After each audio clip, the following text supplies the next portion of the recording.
What's going? Oh my Hey, God. Chosen, y'all got an intro song?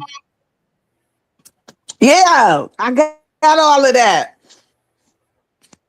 Okay, Okay. but oh, we're live.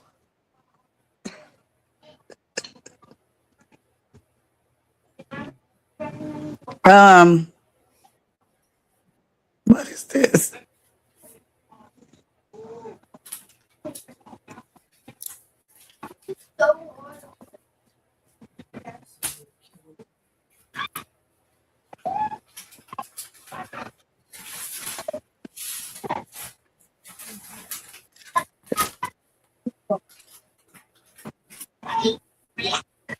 Okay, guys, hold on. Take your time. Take your time. We got good with it. Okay.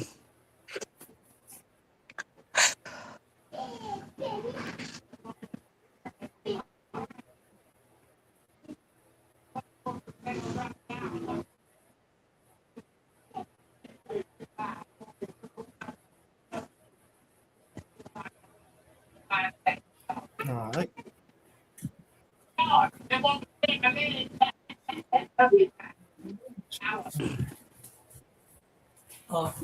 Mm.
Good evening, ladies and gentlemen, and thanks for tuning in to a FireTube TV Studios Ring of Fire Productions. In a world built on fragments of memory, where empires rise, fall, and vanish into dust, one question still burns. What really happens? What really happened in the age of kings? Welcome to the FireTube TV Studios, where truth is not given, it's forged. This is a Ring of Fire production, and tonight we welcome back Humble Mystic.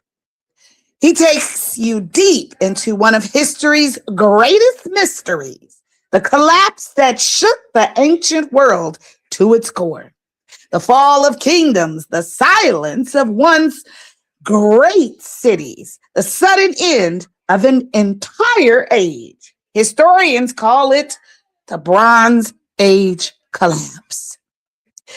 But was it only war?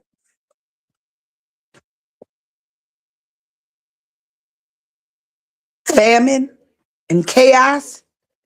Or was something deeper at work? Could the answers already be written, hidden in the pages of the Bible? Ancient prophecy, divine judgment, or a story humanity misunderstood. Tonight, we don't just study history, we challenge it, we test it. We ask the questions others won't. Humble Mystic will be presenting us with the Bronze Age collapse. Is history snitching on the Bible? Does the Bible reveal the truth behind the collapse of an entire civilization? This is Humble Mystic. Welcome. Peace and blessings. Peace and blessings, everybody. What up? What up, y'all? Good evening, family. I'm Humble Mystic coming to you from Titans Debate League. This is one of my first presentations over here on a big stage in the Ring of Fire. I'm so used to being, on our home planet, but this right here is an amazing opportunity, to get my face out there, to, work with my family over here. And I've been looking forward to this moment. Over at the Titan, right? We live for things like this. We live for deep dives, following the evidence, putting us on a hot seat, things of the nature. Tonight, we're going to go on a journey through 2,000 years of human civilization, the Bronze Age. Now, I know some of y'all might just be looking for me just to cover the collapse of the Bronze Age, but me personally, I don't think that's in depth enough, and I don't think that gives the full story. So tonight, family, I'm going to be covering the whole Bronze Age. So I'm going to be covering the Bronze Age in segments. The first segment, we're going to go back to the beginning, the early Bronze Age, roughly 33,000 to 2000 BCE, the birth of cities, inventions of writing, the first empires. Segment 2, we're going to go to the Middle Bronze Age from 2000 to 1500 BCE, the stage of Hammurabi, his law codes, the golden age of the Egyptian literature, things of that nature, the Hittites, the inventions of chariots and things of that nature. Segment 3, this is the climax, you know what I'm saying? The late Bronze Age, 1550 to 1200 BCE. To a lot of people, this is known as the golden age of interconnection. 6 great powers bound together. We're going to go through all of that. And the fourth segment is going to be where we pick up the pieces and we show the aftermath of the Bronze Age collapse, and a little bit of the Iron Age. Where my thingy at? Hold on a second. Oh, Cho, can you put my presentation on the screen for me?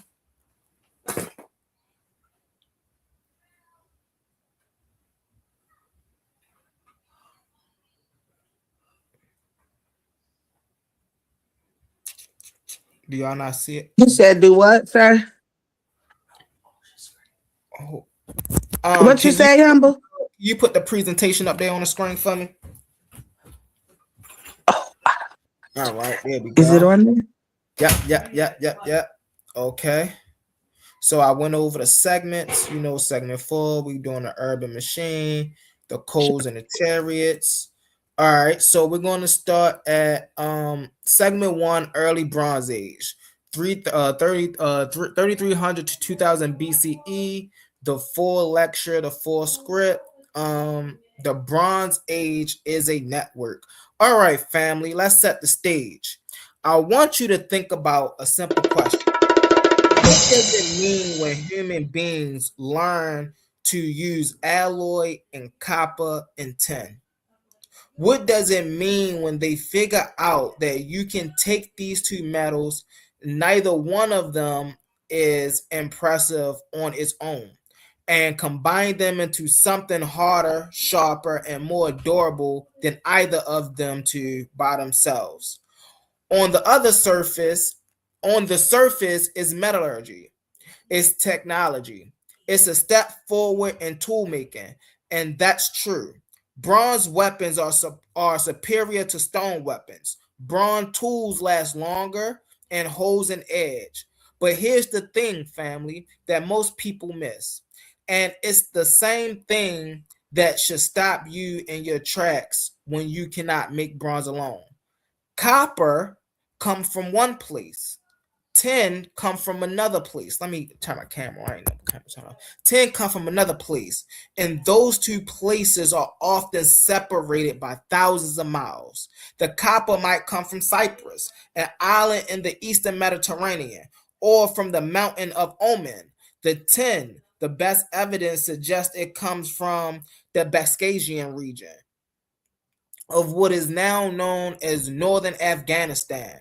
That's over 3,000 kilometers from the great city of Mesopotamia.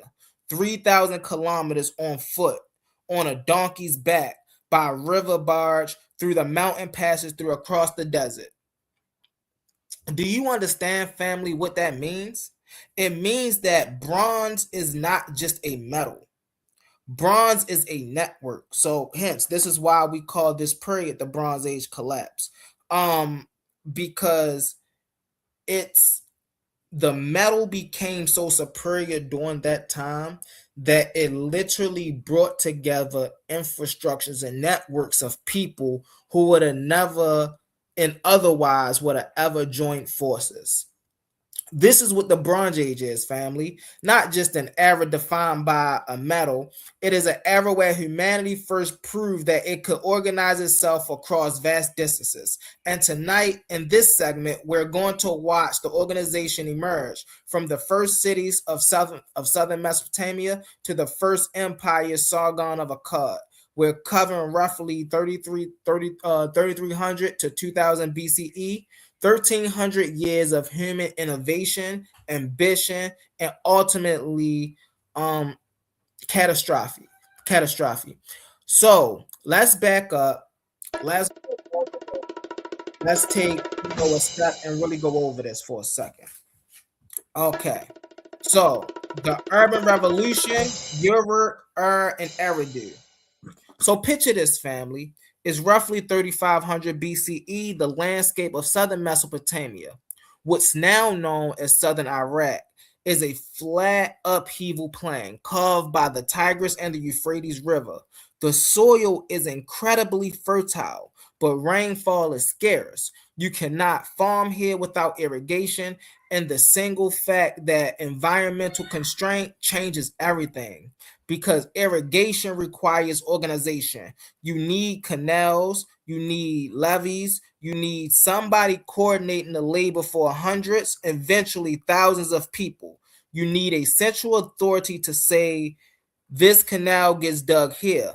That field, that water, these days, these workers report at the dawn, and out of the organizational pressure, something unprecedented emerged in the city. A whole empire, right? So let's get over here. Sargon of Akkad achieved the impossible, unifying warring city-states into a single body. He was the architect of the first imperial myth. By creating a standing army and claiming divine kingship descended from the heavens, he transformed the city into an empire. Let's get into it, y'all. The climate, the smoking gun, right? So I was just over here talking about climate. And so we see from 3000 BCE to 2200 BCE, the climate, right, as far as the dust and the heat and things of that nature is starting to change. 2200 BCE, where we start to see the collapse, we start to see the biggest change of the climate. So what does that show us, family? It shows us that the Bronze Age wasn't just some utopia of people, right? Yes, everybody did trade, things of that nature, but ultimately the environment was causing problems. The political powers around the things was causing problems.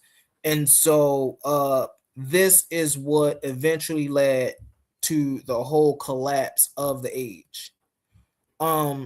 So before we get to the total collapse of the whole age, right, let's get into the writings, right? The cuneiform and the temple economy. All right, family. So we've got cities. So we just went over the cities. We just went over Sargon. So we've got tens of thousands of people living together. We got temples accumulating grain, livestock, textiles, oils. Now we've got a problem. How do you keep track of this all? If you're a temple administrator in Uruk around 3200 BC and you've got a warehouse full of barley, flocks of sheep, teams of laborers, how do you know who delivered what, who's been paid, and who owes the temple, what's been distributed?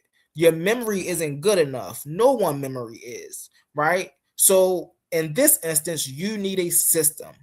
And so they invented one. They invented what we now know today as writing. Now, family, I need you to sit with that for a second. Writing.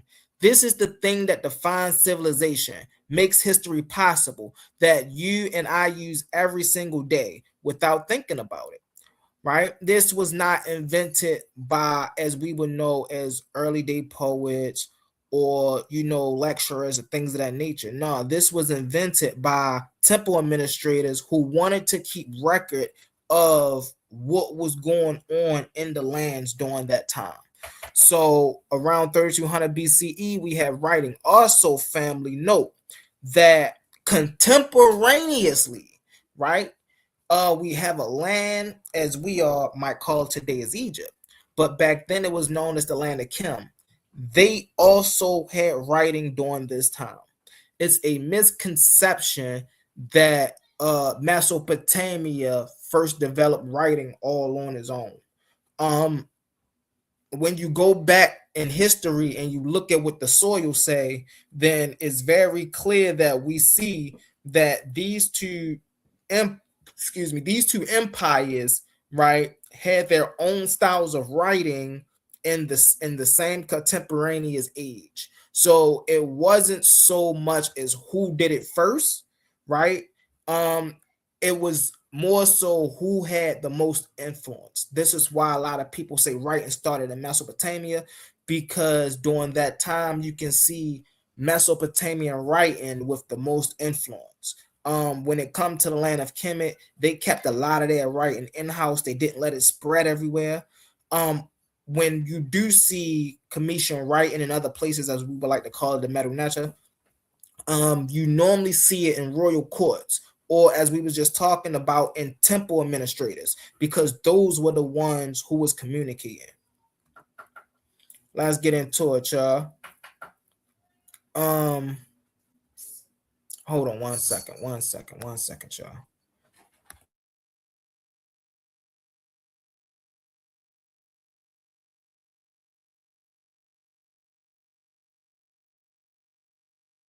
I'm back, y'all. That was my wife calling me. And above all, I'm back, y'all.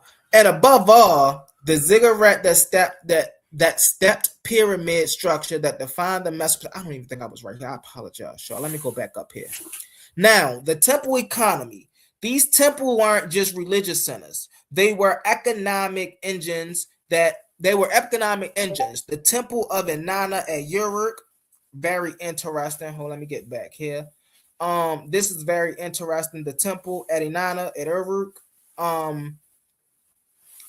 which we know Inanna, if Abraham was a person, we know this is a deity that he would have been worshiping way before he came in to who they know now as El.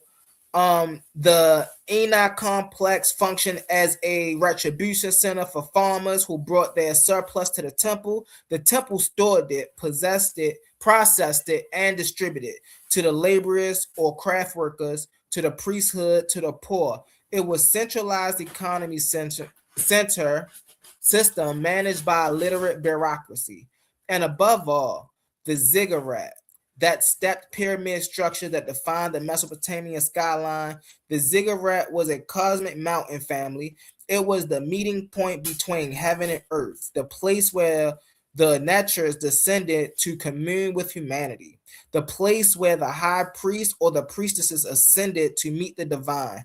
It was a theological. It was the theology made architecture. Now, let me give you a primary source, the Sumerian Kings List. This is one of the most important documents in the ancient Near Eastern studies. It is a list of rulers, kings, dynasties stretching back to the very beginning of time. And listen, this is how it begins. When kingship descended from heaven, the kingship was in Eridu. In Eridu, alumni became the king. He ruled for 2,800 years. It says Elgar ruled for 36,000 years. Two kings that ruled for 64,000 years.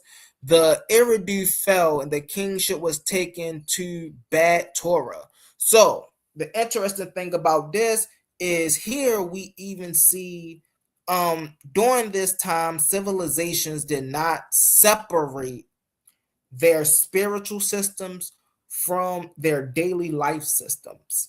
Unlike we do today, we separate education from religion, we separate education from business. Back in the day, they didn't do that. Everything was one. So their religion was ingrained with their business, with their trade, with their scripts. All of that was intertwined. All right, let's get here. All right, so here, right, we was just talking about writing and things that nature, right? So we got the 22 phonetic alphabets, right? So this right here, these are simple signs. Let's get into it. Let's see if why my thingy ain't okay. See, this is piss me off. All right, so let me stop sharing my screen for a minute because clearly that was crazy. All right, so I'm gonna keep going, fam. Let me keep going. All right, family, let's shift our gaze towards the west, across the Sinai Peninsula, across the desert to the Nile Valley. Because while Mesopotamia is inventing cities and writings and rivers and valleys of the Tigris and Euphrates, something equally extraordinary is happening along the banks of the longest river in Africa. Egypt, and specifically the Old Kingdom of Egypt, roughly 26,000 BCE to 2100 BCE, the age of the pyramids. Right now, we talked a little bit about this earlier when I was talking about the writing system, as people feel as though that Mesopotamia had the first writing system. It is noted that Kemet, even before it became Kemet, had writing. So they were doing this contemporaneously. Now, I could spend this entire series on Egypt alone, as y'all know I can, and barely scratch the surface. But what I want you to understand tonight is the fundamental difference between the Egyptian model and the Mesopotamian model, because it matters for everything that comes after. In Mesopotamia, you've got competing city-states, Uruk, Lagish, Eridu. They fought, they traded, they formed alliances, they betrayed each other, and it's a multipolar world. But in Egypt, however, Egypt is unified under one pharaoh, one divine king, one state. And the pharaoh isn't just a political ruler. The pharaoh is a living nature, as me and brother Ashe say all the time. He is the embodiment of Horus, the falcon. He is the son of Re, the sun. He is the manifestation of Ma'at, cosmic order, truth, justice, and proper functioning of the universe itself. When the pharaoh is strong, the Nile floods on the schedule. When the pharaoh is strong, the Nile floods right on schedule. The crops grow, and the nectar are pleased. When the pharaoh weak, chaos, Isfat is what we call it, Isfat, creeps in famine, disorder, and war. This is what scholars like Emily Kukar examines in his material, 2-volume work, The Ancient Near East, 3000 BC to 330 BCE, published by Routledge in 1995. Kukar shows Egyptian states formed, resetted on the ideology of divine kingship to compete. So total that the line between religion and politics simply did not exist, as I was just saying, right? So let's get down here to the Indus Valley. Now, family, I need to take you somewhere that's going to challenge everything you think you knew about ancient civilizations. We're going east, past Mesopotamia, past the Iranian plateau, through the mountains, past the Hindu Kush, down to the floor plans. Welcome to the Indus Valley. Civilizations, Harappa, and roughly 1,000 other cities spanning an area larger than the ancient Egypt and Mesopotamia combined. This civilization flourished from about 2600 to 1900 BCE, right in the heart of the early Bronze Age window. Now, family, let me pause right here. I know the sister Samarian asked me earlier about the people and the things that I was going to be talking about. And so these valleys, the Indus Valley, Egypt, Samaria, these are powerhouses during this time, during the Bronze Age. This is the early Bronze Age we're talking about. These places are powerhouses, so they have their own language, they got their own civilization, they got their own quote unquote, as we like to call it today, religion. I call it a spiritual system. All of this, they have their own. Not only do they have their own, but they're also trading at this point in time. So that's why this is so important. Minoan Crete family. What I want to do is I want to get to the trade networks, right? All right, family. Now let's get to the trading networks. It's a obsidian, volcanic glass, razor sharp, beautiful, and geological distinctive. You can trace a piece of obsidian back to the specific volcano it comes from. Obsidian from Anatolia. So during this age, they wasn't just trading bronze. They was trading obsidian. They was trading other things. They was trading hemp. Maize, things of that nature. They was trading a whole lot of other things other than just bronze. You had copper coming from the island of Cyprus. You know what I'm saying? You had tin coming from Pakistan, which is now known as Afghanistan. And this is how the Bronze Age collapsed, or not collapse. I'm sorry, y'all. The Bronze Age first started to kick off because these people found out that you can take tin and I was just saying it, y'all. I'm sorry. You can take tin and copper, right? And you can put them together and you can make bronze. And they found out that when they did this, it was stronger than tin and copper on its own. The weaponry, the chariots came into play. They started finding out that you can actually start making other things with bronze, such as figurines, such as certain parts of the temple. And so during this time when they started to find out about bronze, bronze became a real hot commodity. Just like today we see gold, we see diamonds, we see rubies, right? Back in the day, bronze was set right up there. So earlier we talked a little bit about Sargon.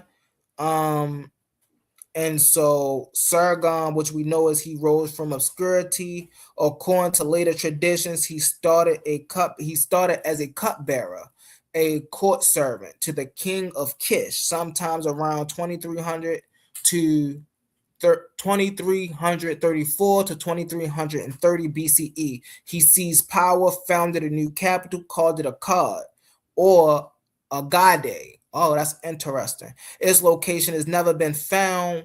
One of the archaeology's greatest missing cities. So the city that founded all of these other cities, they are still out on the look for. This was unprecedented. Before Sargon, Mesopotamia was a world of competing city-states. Fought for Lagash, Lagash fought for Umma, Uruk fought everybody. The Sumerian king list records dynasties after dynasties rising and falling. And so this is another thing that goes into the Bronze Age that a lot of people don't understand is kings and like rulers didn't last very long.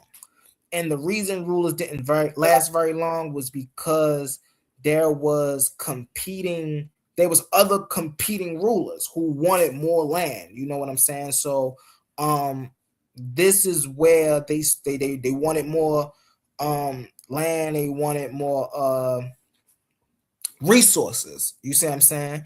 And so, of course, we know the only way you can get a resource from a place that's not trying to give you resources, now you have to go conquer that place. So now from Sargon on down, we get into social structures starting to actually pop up all over the place. And so in the early Bronze Age, Mesopotamia runs on what scholars call the temple palace economy, as we was talking earlier. The temple palace economy. There are two major institutional centers of power, the temple and the palace. Sometimes they are allied, sometimes they are in tension. And so in the Bronze Age, we've seen a lot of this. We've seen a lot of the priest would own their own thing, and the palace or the leadership would have its own rulership. And sometimes they're on one accord, which making the whole land stronger, and sometimes they're not on one accord, which makes the land weaker. We see this in history. For me personally, most notable in Akhenaten's reign, where the rulership and the priestlyship didn't get along, so that created a lot of war, internal conflict. In the early Bronze Age, we've seen a lot of this, and one of the main reasons we've seen a lot of this is because this was the first time civilization as we know it was expanding, right? It's just like the new Jordans that hit the block or the new iPhone hit the block. Everybody wanted a piece. And so with this, everybody was looking to compete for the biggest, because this was the time where even the small city states had a chance to become big empires. And later on, we actually start to see where this happens with places like the Hittite Empire and things of that nature. So family, I need you to brace yourself, because we're about to, I don't know why I say that. That's crazy. Around 2200 BCE, something happens to the climate of the Eastern Mediterranean and Mesopotamia. A mega drought, not a dry season, not a few bad years, a profound, sustained, artificial event lasting 200 to 300 years. So this is another thing that was a big issue in the Bronze Age. Climate change. So on one instance, you had powers competing for one another. On the other instance, you had climate that was doing, Mother Nature doing whatever she wanted to do, right? So you had from drought seasons, earthquakes, volcano eruptions, you had floods. So you had all of this going on while powers were competing for resources and land. And so ultimately what this did, right? I had a debate and where that was my main premise, was the Bronze Age collapse.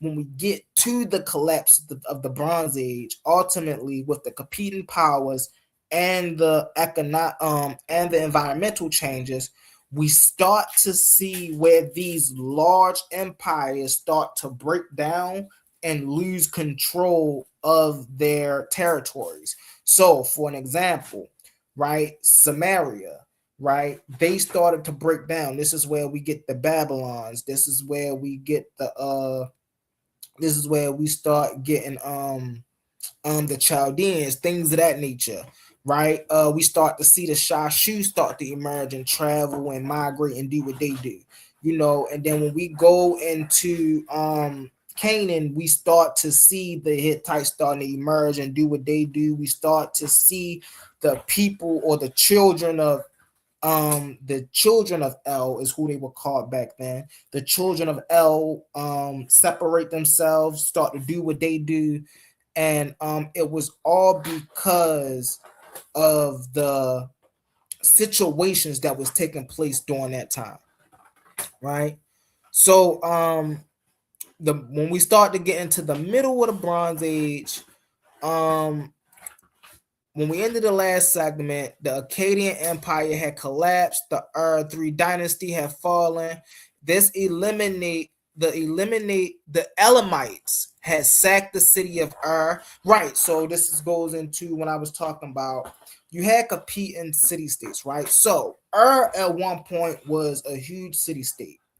And then you had these people come from the south called the Elamites. And when they came, they sacked the city of Ur. Now, the interesting thing here is when they sacked the city of Ur, they didn't stay there. So, which left Ur abandoned for about 1,200 years, for like 800 years, right? And during that abandonment period, that the land of which we known with Ur was abandoned, we started to see these other groups of people coming from the east, known as the Chaldeans.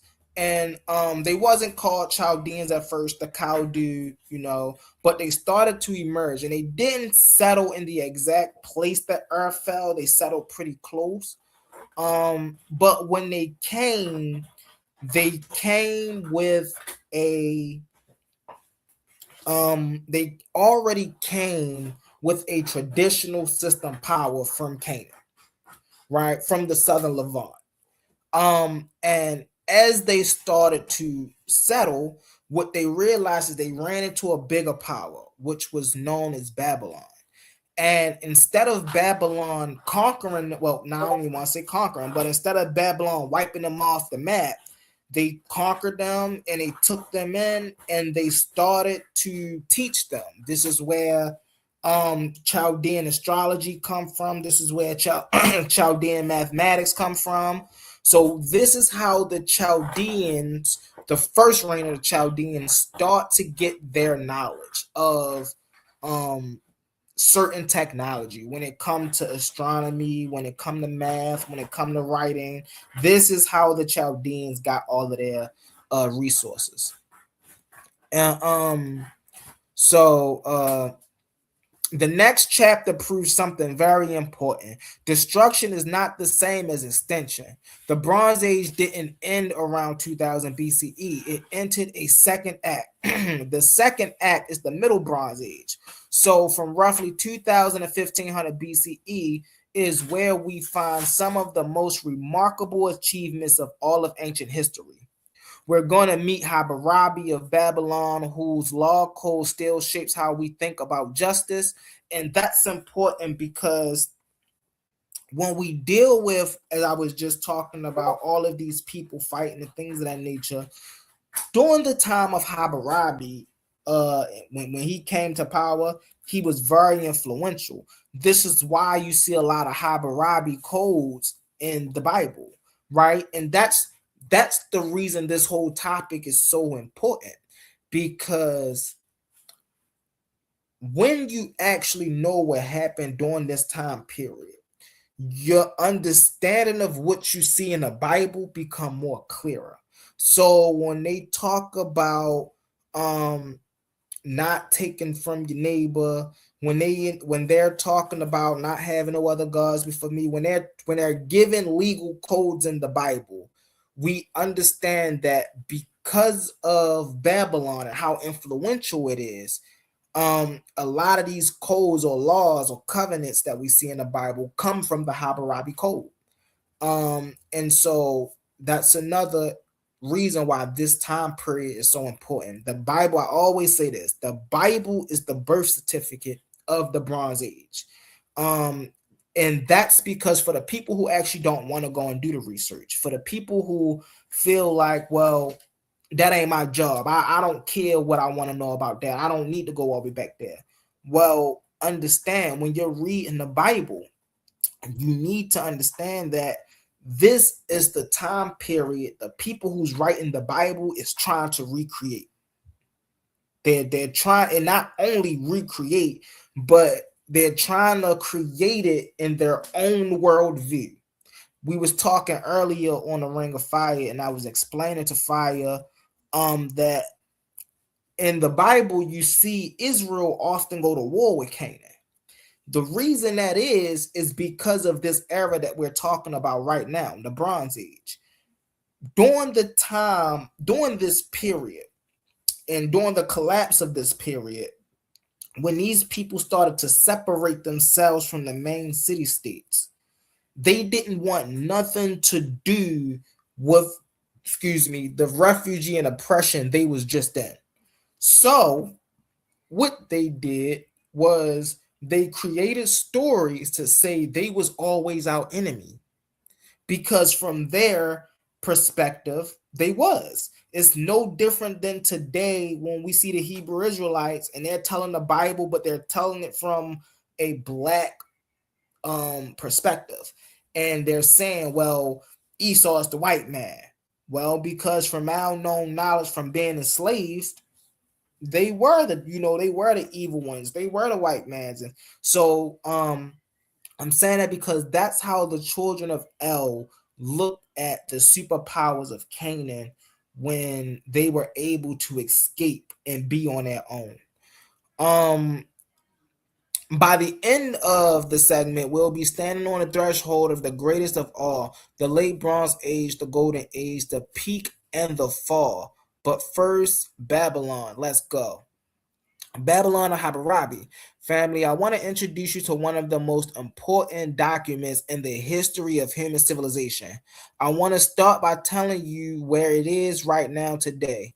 In the Louvre in Paris, a black decorated stele, a tall finger-shaped stone pillar standing about 7.5 feet tall and top of the carved relief is a scene. A man standing before. Hey, I got this. I don't got my phone. I actually got this picture though. The Code of Hammurabi. I actually got this picture. I actually just went to the Walters Art Museum, and in the Walters Art Museum, they literally have a recreation of that same stele. That's so funny. The Code of Hammurabi, composed around 1754 BCE, not the first law code. Ur-Nammu's code from Ur-3 dynasty predates by roughly 3 centuries, but Hammurabi's code is the most comprehensive, the most detailed, and the most famous legal document to survive from the ancient world. Now, before I read you some of these laws, I want to set the stage. Hammurabi didn't just start as the ruler of a great empire. He inherited a small kingdom centered on the city of Babylon, which at the time was relatively minor player in a Mesopotamia fragmented among the dozen other competing Amorite kingdoms. It took Hammurabi decades of patent diplomacy and strategic warfare to unify most of Mesopotamia under Babylonian rule. Now, what's so interesting about Hammurabi is we can say he was literally one of the first people who thought about, in a sense, how I play on words, New World Order, right? Because a lot of rulers during this time was cool with what they had. Hey, we'll trade with you, but we cool with what we had. Hammurabi, because of who he came up under, he understood the game that they were playing in the Bronze Age. He understood trading goods is one thing. Me having control over the very resource itself is another thing. And he understood that for me to have control over these resources, I gotta try to unite all of these people under one umbrella, right? And so that was his idea of why he wanted to go. His idea wasn't so much as conquering, so to be secure. You see what I'm saying? He wanted to be secure with the economics that he had. And so by doing that, he went out and he wanted to make sure that he secured other,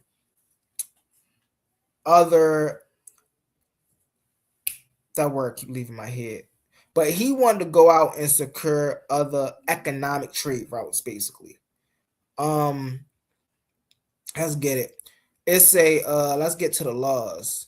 It's a family. Listen to those actual words from our bam. It's a now before I read it. All right, it's a micromanager who personally involved himself in everything and canal maintenance to individual disputes.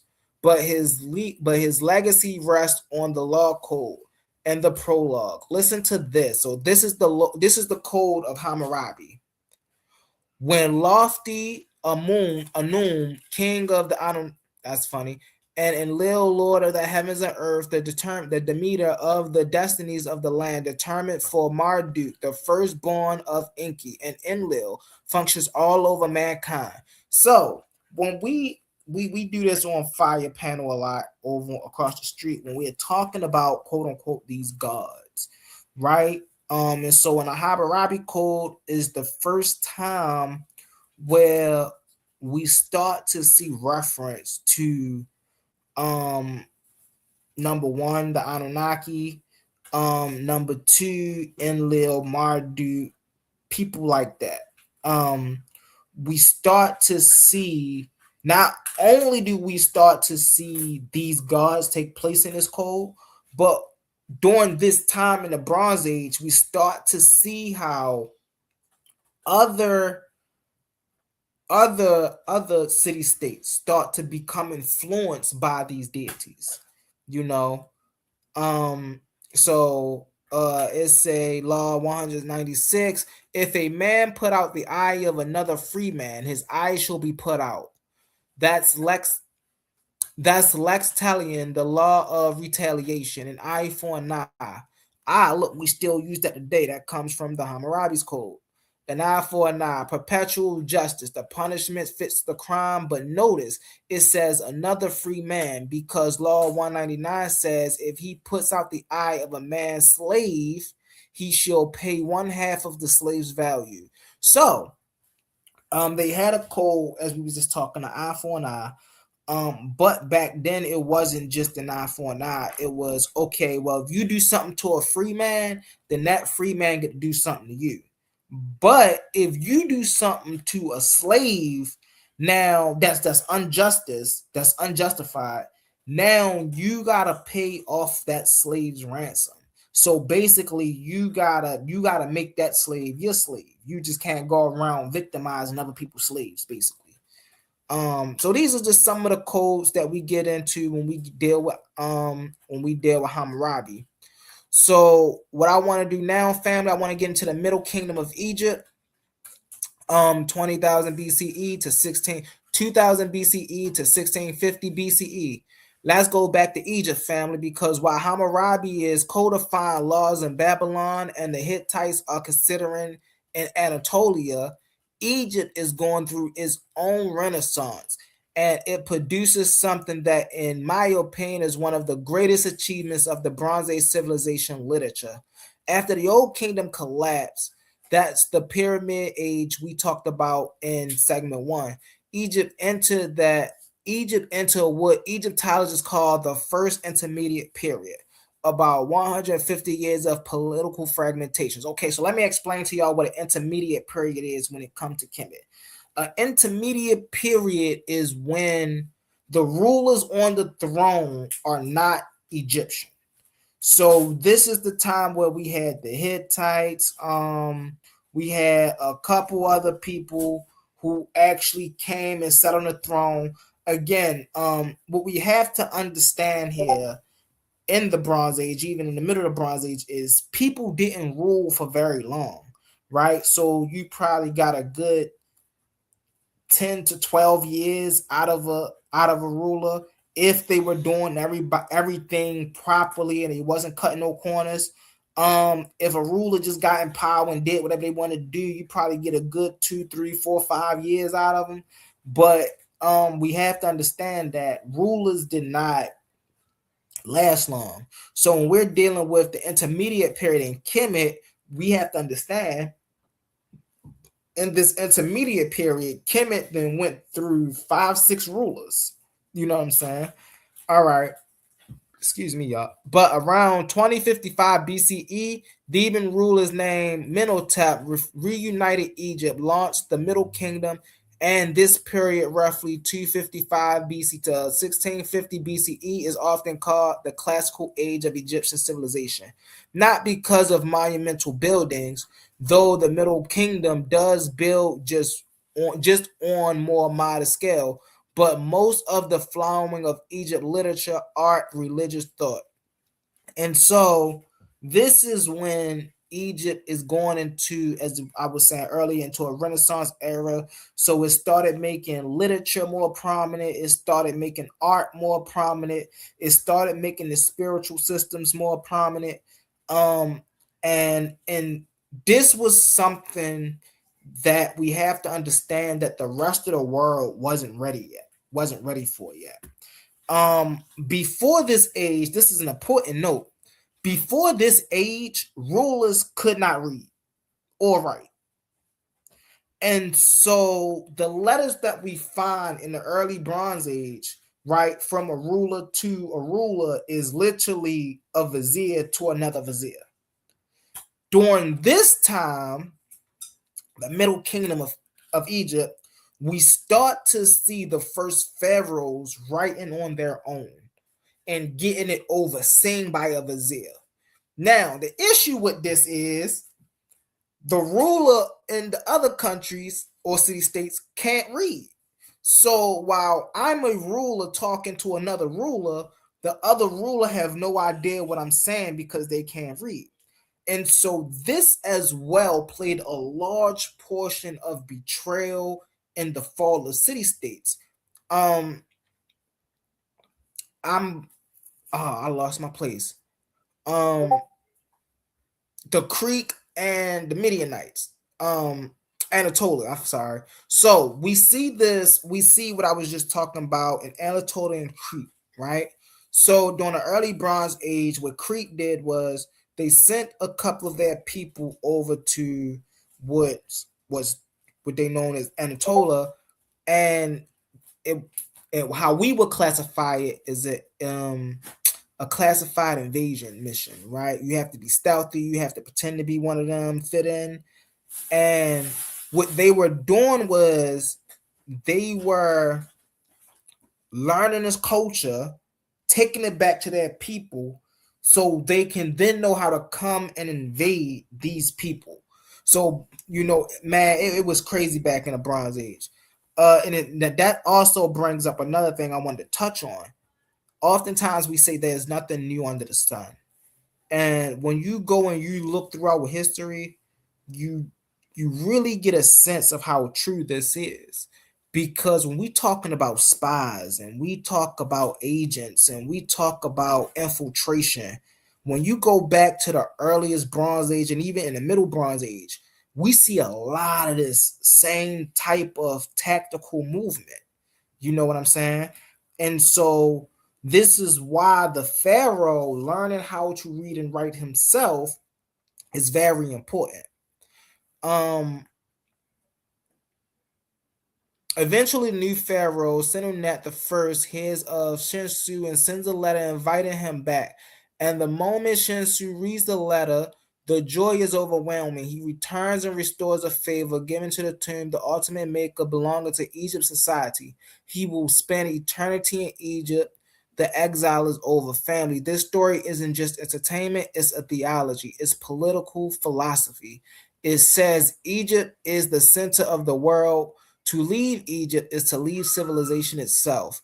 An Egyptian who lives among foreigners, no matter how successful, is diminished because Egypt isn't just a country, it's the cosmic order and manifest. And the Pharaoh isn't just a ruler, it's literally the governmental system that holds everything together. This is what I was talking about earlier when I was saying that Sargon and Hammurabi, they had a certain mindset from a lot of other ruling nations in that part of the world, right? So we see even how their mindset was different from the rulers in Kemet mindset was, right? Like their mindset was, okay, well, we need all of these resources, so let's go kill everything. In Kemet, their mindset was, well, we feel as though we're the pinnacle. So while we don't have issues doing trade with anybody, we not about to go and take this whole place over. We not about to go and conquer all of these resources. And this goes into a conversation I had, I think, a week ago where I was saying, Kemet, they wasn't conquerors. They didn't look at themselves as having, it's like, to put in the lack of better words, right? It's like a rich person or a famous person, right? Eddie Murphy or somebody, right? They don't go out looking to steal stuff from other people because they feel as though, yo, I got everything I need. And so this is the mindset that the Cometians have. Think about what this reveal about the Middle Kingdom anxieties. Why does the story resonate so powerfully that it's copied and recopied for centuries? Because the first intermediate period proved that Egypt can fall apart. The unthinkable happened. The center didn't hold, and the tale of Shenu is the central response. The resonance that the center exists and that it endures, that's a good Egyptian always come home. Okay, so now this is interesting because during this time, Egypt gets a culture shock, right? The Middle Kingdom shows Kemet that we're not untouchable.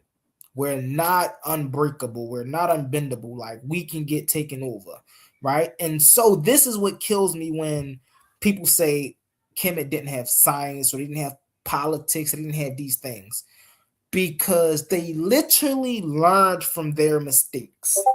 So the late kingdom didn't make the same mistakes as the Middle Kingdom because they learned. Let's get into it. The Minoan, Della Socrates, and its peak. And let me see how much.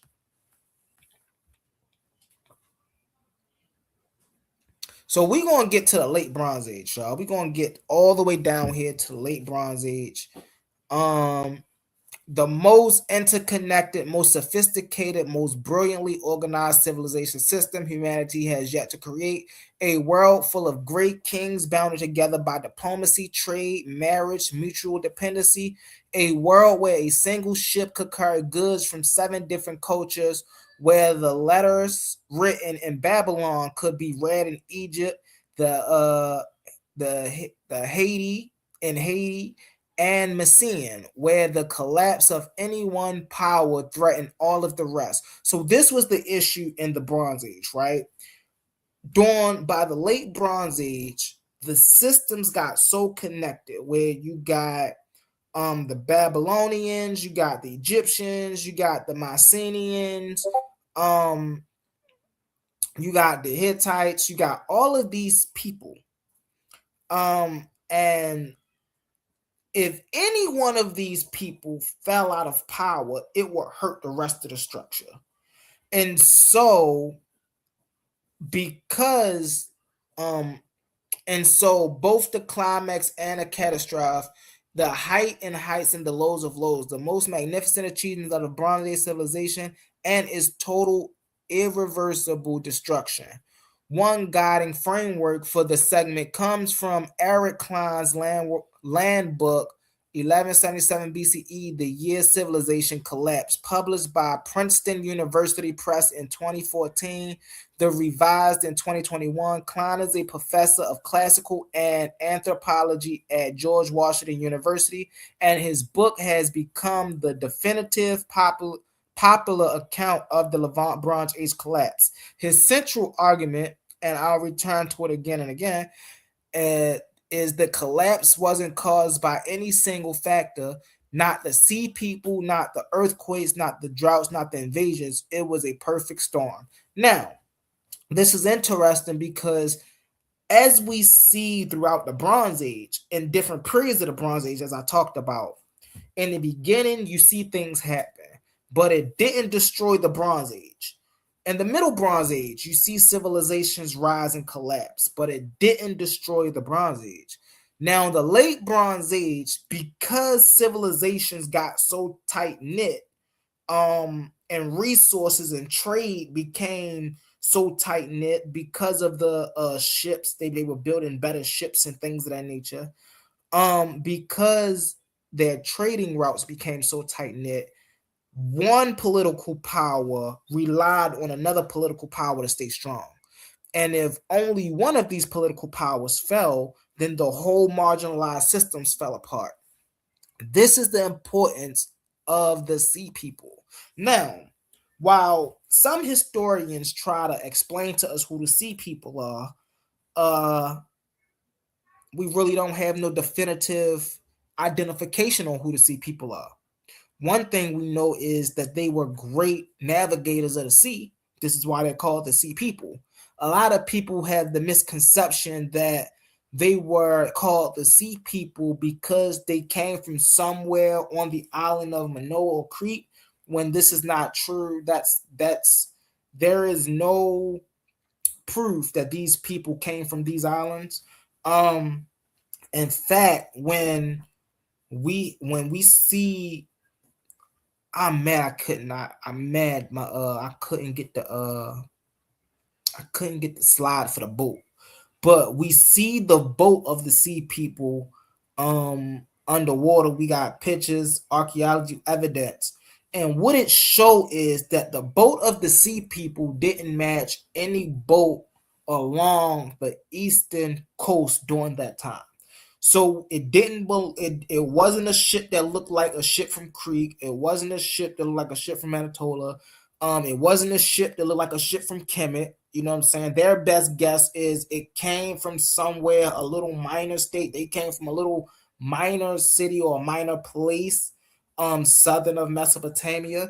But that's the best guess they have. And the only reason they have that guess is because of the inscriptions on the ships are Mesopotamian inscriptions. But we have to realize during this time in the Bronze Age, right?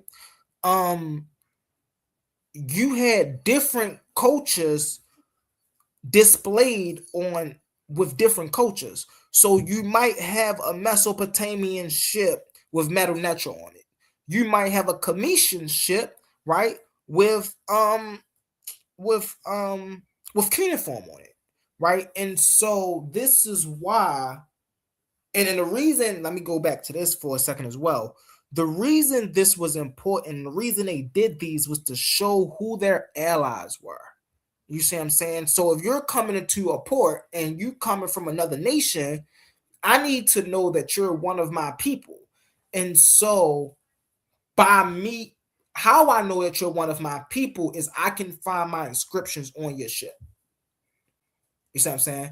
And so this is why, just because we can see Mesopotamian inscriptions on a ship doesn't necessarily make it a Mesopotamian ship. Let's get into it. So the Club of the Great Powers. All right, family. Let me paint a picture.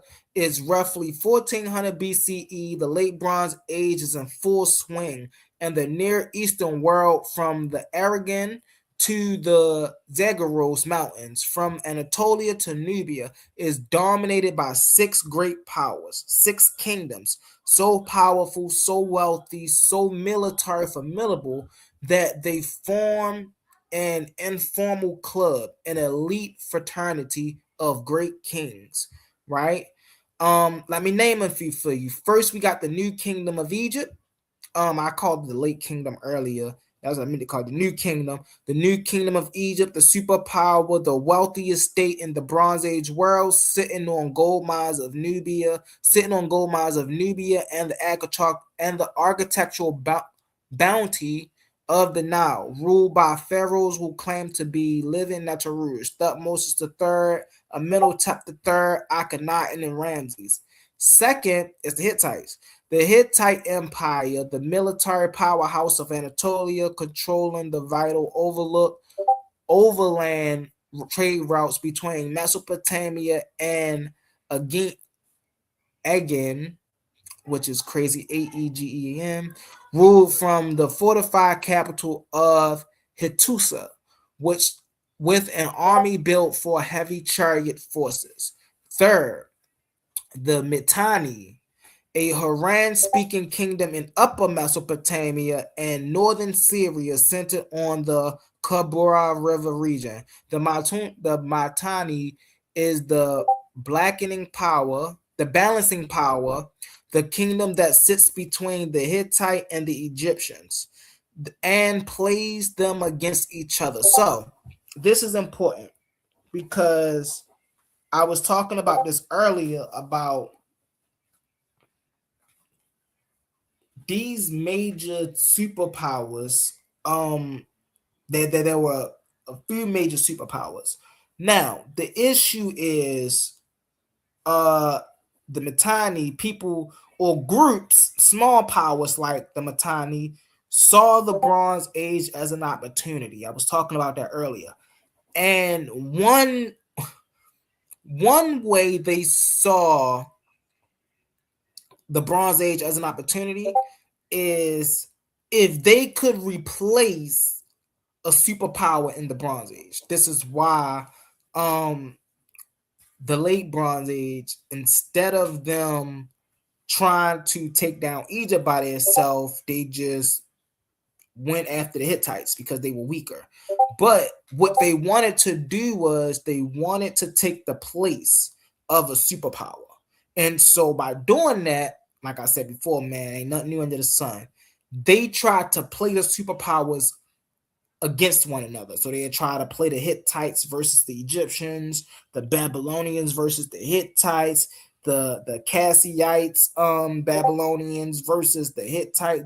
So like they would try to get a nation state to fall so that they can then take that power. The Kassite Babylonia. After the Hittites sacked Babylon in 1595 BCE, a dynasty of Kassites rulers took over, and they ruled over 4 centuries, the longest dynasty in Babylon history. Under the Kassites, Babylon became a center of learning, religion, and cultural prestige, right? And so this is so just as we just seen with the Hittites, because the Hittites was a small power during this time too. This is why they tried to get the larger powers to play off against each other, because if I know that Egypt is stronger than Babylon, and if I can get Egypt to weaken Babylon, then I can come in and take over Babylon, and then I can make it whatever I want it. You see what I'm saying? So these are the games that they played back in the day with one another. Like I said, it was brutal back in the day. Also, we can't forget about Assyrian. In the 14th century, Assyria emerged from the Mycenaean shadows of an independent great power, aggressive, militaristic, and increasingly ambitious. Ashur-uballit, our rights to the pharaoh, depending on Ashur-uballit the first, right to the pharaoh, demanding to be treated as equal as brothers. And so what we see with the Assyrian, when they emerge from the Mycenaeans, is it's just like anybody that's new that's coming to sit at a poker table. You see what I'm saying? Any new basketball team joining the NBA. You ain't about to look down on me because we new here. We want to be treated as equals. We ain't coming to fight y'all. Y'all ain't coming to fight us. We can do trade. We got resources. You got resources. Let's work this out. You working with them and them and them. Why can't you come over here and work with me? You know what I'm saying? And last but not least, we got the Mycenaean Greeks, right? And so these were the tax collectors, right? So when when the Egyptians needed somebody, like when for an example, when the Assyrians owed the Egyptians taxes, they didn't go out there and get it on their own. They sent the Mycenaeans. Hey, y'all, yeah, we need our stuff from them. We need y'all to go get our stuff back from them. You know what I'm saying? And so this is real mobster like. This is real. They back in the day they were real mobster like, right? And so I know a lot of people wonder, well, how did all these different nations and different people communicate, right?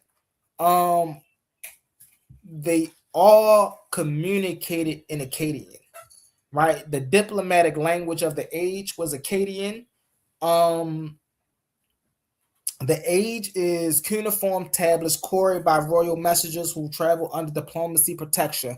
A message from the Hisua to Thebes might take weeks, months, but it gets there. The system works. This is not a collection of isolated kingdoms. This is a system, an interconnected web, whereas the prosperity of each end depends on the stability of all. Well, the failure of one threatens the rest. Where bronze, the metal that defines the age, literally cannot be produced without the cooperation of multiple states, because the copper and tin come from different regions. So this is the reason why we had the elite in the first place, right? I can't get to you to get all the way over here. So we need these people. and we need you to be a bridge between us and these people. You see what I'm saying? Now, if we come conquer y'all and we wipe y'all out, and now we sitting here, we may not be able to get to these people because we don't have a relationship between these people with these people like y'all do. So this is another reason why they set up interconnected trade with one another. And this is why they all use a political language such as Akkadian. It's precisely that interconnection, that beautiful, sophisticated, brilliantly engineered independence that makes the system fatally fragile. Exactly, as I was saying earlier, because all it takes is for someone to go send a spy or for someone to write the wrong message. Because mind you, a lot of this time, well, this is the late Bronze Age, so some of the kings during that time could read and write, not all of them. But this is following off of the era where the ruling class wasn't educated. So if I tell my messenger, go out and do this, and my messenger don't like me, he can go out and write whatever he want to write. You see what I'm saying? Then he can come back with a forged message, and then he can read that message to me because I can't read and write. So he can, you know what I'm saying? So they were really sabotaging each other like that back in the day. So let's get down here.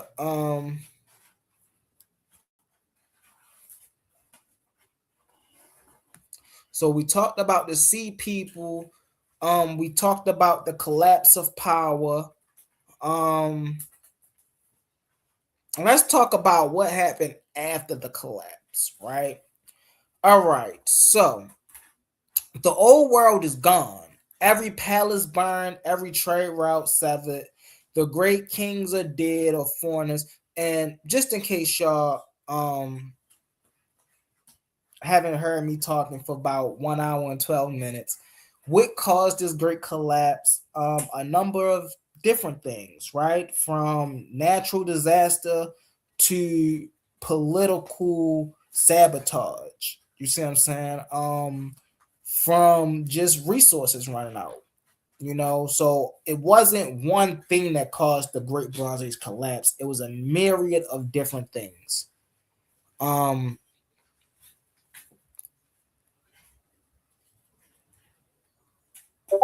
And so we're going to talk about, okay, what happened after this. So now what, family? The question that opens our the question that opens our final segment, and I want to be very careful about how we frame it, because the traditional narrative, the one you'll find in a lot of older textbooks, called What Comes Next, the Dark Age, the Greek Dark Age, the collapse of civilization, a long black night before the dawn of classical Greece, and that narrative is wrong, or rather it is incomplete, misleading, or too simple. Yes, there was a catastrophic destruction. Yes, populations collapse. Yes, writing systems are lost. Yes, material standards of the living drop dramatically across much of the Eastern Mediterranean. All of that is true, and we'll go through the evidence. But what also happens, and this is what the traditional narrative misses, it's a transformation, radical, creative, world-changing transformation, because the destruction of the older does not just eliminate things, it clears space for new things that couldn't have emerged while the old place systems were in place. Number one, the alphabet. Similar and more accessible than cuneiform or hieroglyph. This spread across the Mediterranean, iron technology, locally producible, free-form, and long-distance trade. Dependence on bronze, putting metal tools to use weapons in the hands of common people for the first time. The Greek polis, the city-state. This is right here.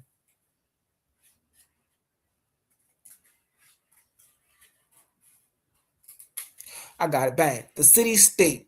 The seabed of democracy emerged in a landscape stripped in a palace of monopolists. Monotheism takes root in tiny Levant kingdom with the great powers barely noticed. Family, what rises from the ashes of the Bronze Age will shape everything, and I mean everything, that comes after: the political structure, the religious ideas, the technological basis, and the literary traditions that define the Western world and much of the Eastern world have their origins not in the Bronze Age itself, but aftermath of the destruction. And I want to trace that transformation to the same way we trace the Bronze Age, through the evidence, through the archaeological record, inscription, and text, the material culture. No myths without evidence, no narratives without sources. Let's begin the scale of what was lost, the scale of destructions, what the evidence show. Before we talk about what was built, family, we need to be honest about what was destroyed, because the scale of the scale of the late Bronze Age collapse is staggering.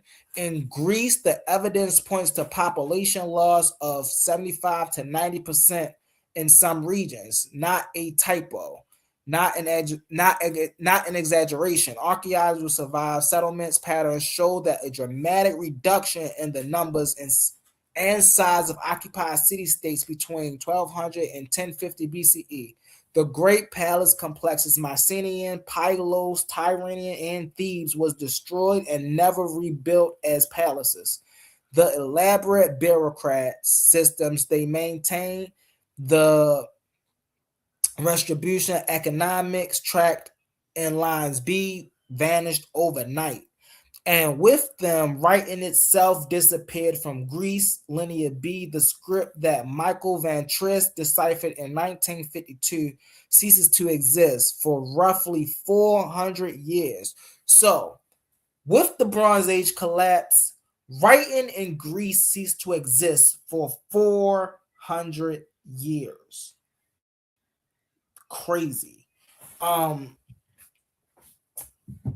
It says from about 1100 to 750 BCE, Greece illustrates no writing records, no administrative archives, no inscriptions.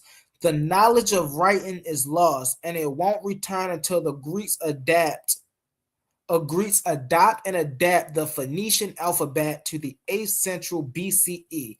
This is important. This is important because here we have a alphabet, the Phoenician alphabet, right? Adopted by the Greeks in the 8th century BCE. This same alphabet, the Hebrew people will call Hebrew. And they will say, oh, well, it's our language, it's our Hebrew, and that's different than Canaanite. But when you line up the Phoenician alphabet with the Canaanite alphabet, it's the exact same alphabet. Now, why is that so important, family? That is so important because it lets us know that the Hebrew people never had their own script or language. The people from the Levant never had their own script or language. It was a continuous script and language, right? And another thing about this is Phoenician and Akkadian is very related. So remember when we was talking about the late Bronze Age, and Akkadian was used as the political language for trade. So why was it so easy for the Greeks to pick up Phoenician? Was because they was already using Akkadian before they stopped writing. So the jump from Akkadian to Phoenician is not a big leap, you know. Iron technology, and let me get to the end of this because I've been going for a while. And that's why I'm mad I ain't got my slides, because I have my slides. I feel like I'd have been done. All right.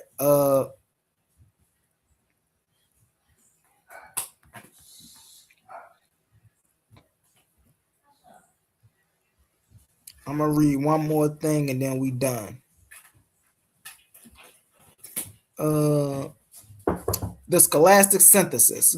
Come in. The scholastic synthesis. What evidence tells us? All right, family. Hey, Mom. Let me step back from the narrative for a moment. We've been telling stories, vivid human dramatic stories for almost 4 segments. And stories are essential. They're how we connect with the past. But a scholar doesn't just tell stories, a scholar synthesizes. A scholar asks, what does all of this mean? What do the patterns tell us? So let me give you a synthesis. The big picture. What's the evidence? All of it taken together. Reveal about the Bronze Age and its collapse and its aftermath. First, the collapse restructured the connectivity. The Bronze Age trade networks were centralized, palace-driven, and dependent on small numbers of critical checkpoints.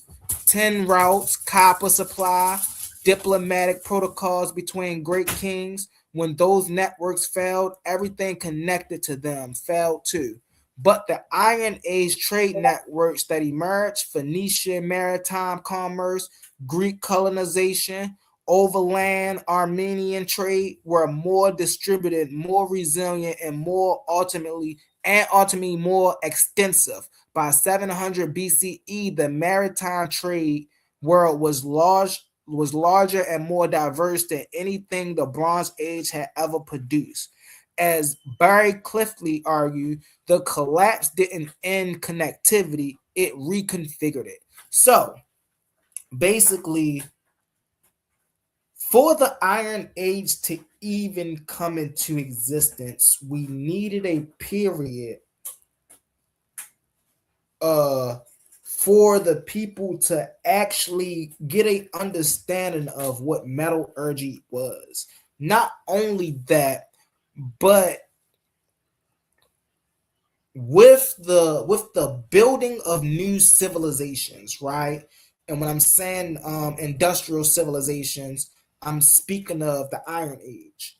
With this came new scripts, came new trading routes, and not just trading routes, the biggest. So they didn't. So this is another learning method, family. That what we see here in the Iron Age one is not just small mishaps. Okay, we learned from this, we learned from that. This happened, that happened, this happened. But what we see is they learned from their mistakes, right? And they said, okay, well, now we got the gist of this. Now we can make it bigger. Now we can make it better. You see what I'm saying? Because we can build off of what happened in the Bronze Age. And I'm gonna land with that, family. I'm gonna land my time with that. I've been going for an hour and 22 minutes. I'm ready to get some questions. I'm ready to have some. I'm ready to get some questions answered. I'm ready to have some discussions, things of that nature. Let's get it. Let's get it. Who is this on the side of me right here? Who up here with me? Who up here with me?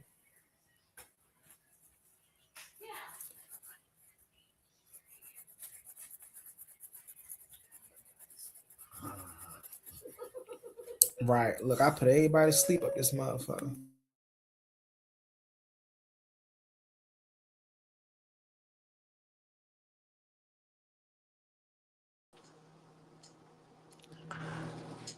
Say what? I'm not asleep. Samarian ain't sleep. Samarian ain't sleep. What's up, Samarian? Samarian said I ain't asleep. Nothing. I've been over here taking notes. Oh, I'm finished. I'm finished, Samarian. Okay. I don't know where everybody's at. They supposed to be ready to I was over here fire, for a whole light hour. up your world. They ain't got no long attention spans. I was over here talking for like 30 minutes. Like, oh no, this nigga really got a presentation. I'm mad my damn slides didn't come out the way I wanted them to. That pissed me off. But other than that, I feel like I still brought the information that was valuable. So,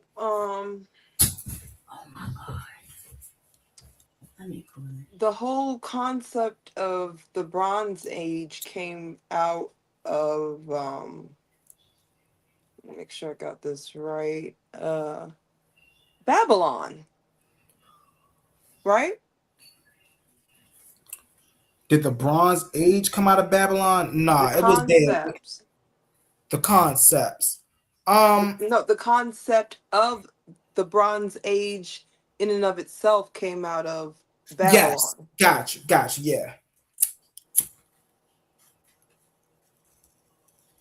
And because while you were talking, I went to pulling out different sources to, just do Yeah. my own check on your information, of course. Mm-hmm. And it reads here that the first head beginning of gold represents the first kingdom on earth, which is Babylon. It's man made, ruled by men. Following is the chest and arms of silver, belly of bronze, legs of iron, feet comprised of a mixture of iron and clay. Well, Now, that would have been in the Iron Age, right? Because I know they wasn't using Iron Age in the Bronze. They wasn't using iron in the Bronze Age, because they had to go to different places to get the materials to make the bronze. oh, you're talking about proto-industrialism? Yeah. They had the That's why they had to go to Anatolia and Crete, because that's where the tin was. And then they had to go to Afghanistan. No, they had to go to Anatolian Creek because that's where the copper was. And they had to go to Afghanistan because that's where the tin was.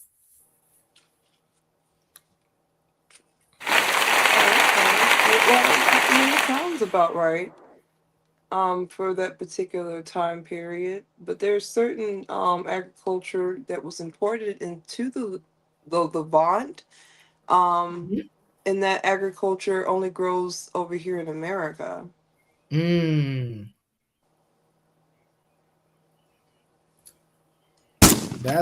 That's facts. That's what they say. They say things like that. That's the interesting thing. I don't think, because they do have, not that I've researched, actually that's what I showed you right now. Things such as maize, right? Because they do have a lot of things that was traded. I don't think maize was one of, I don't think the maize that came from America was one of the things that was traded. I have heard of some people say they had maize that was being traded in Kemet. But I don't know if they record that a lot.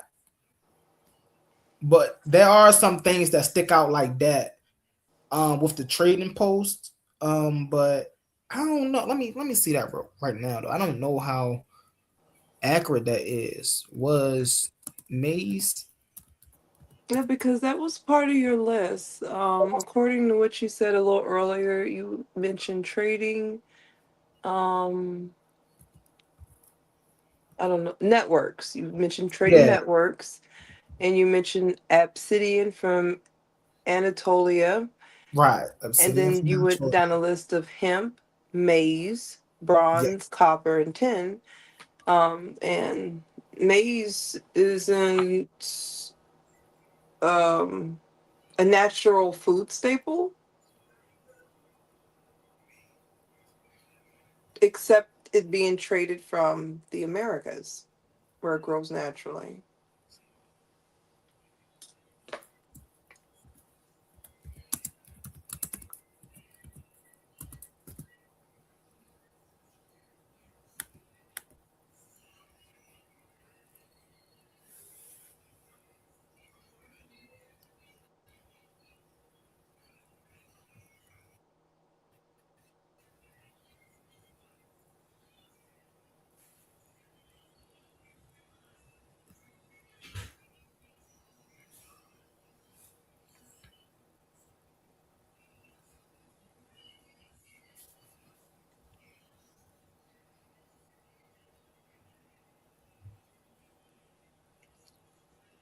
Yes. So, Maid was traded, but it was only traded in the Americas. So, Maze was traded in the Bronze Age, but it was only traded in the Americas um in the Bronze Age.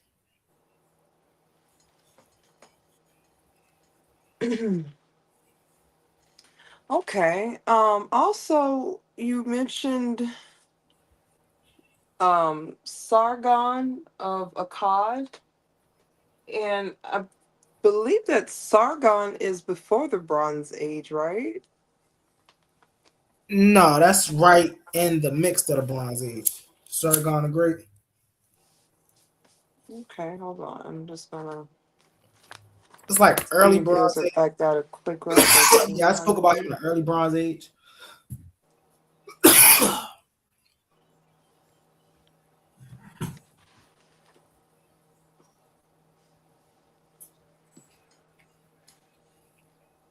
See.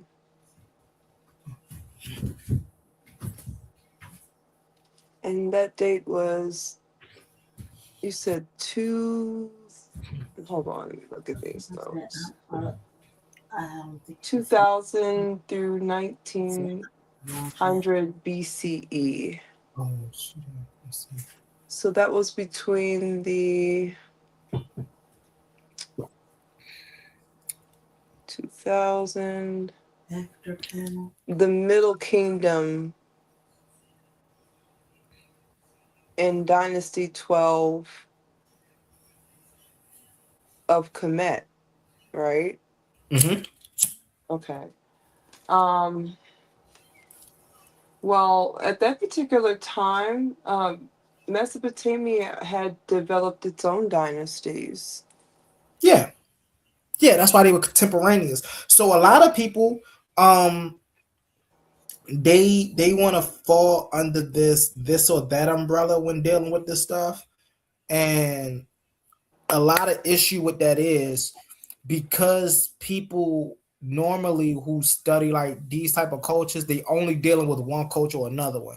So you have one scholar to say, oh hey, well this writing came before this writing, or another scholar say this writing came before that writing. And when you literally like line up all the cultures during that period, you'll find out that there were many different cultures who had their own thing going on contemporaneous with everybody else. You know what I'm saying? So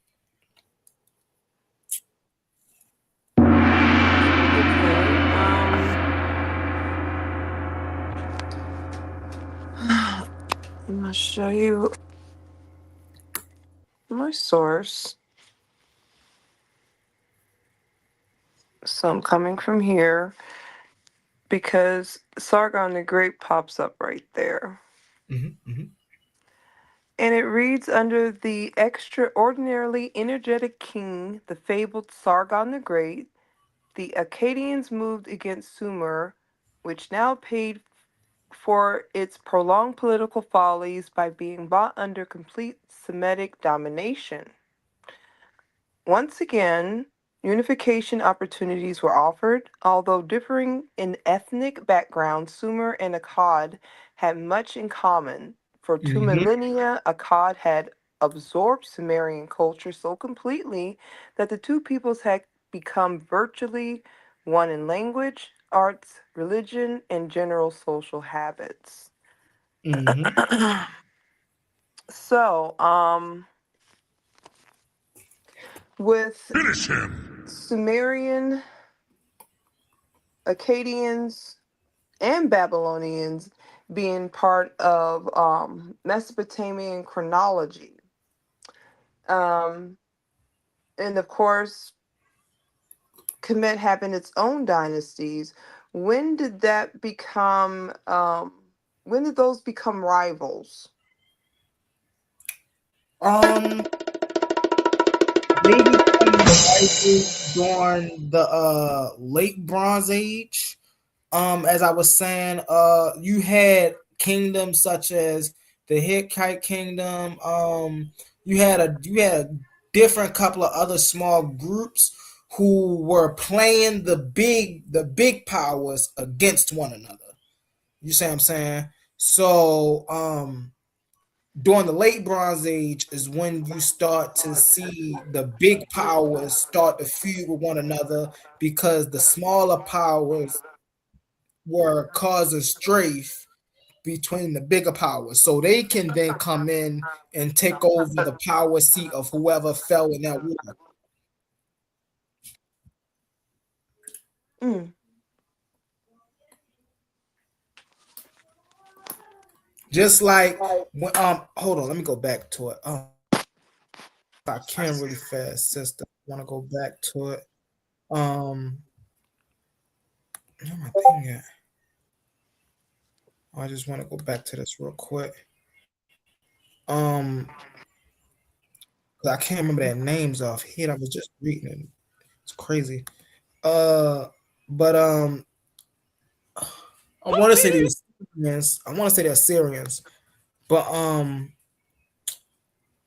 after like they came to power, they were making the Hittites and the Egyptians fight one another.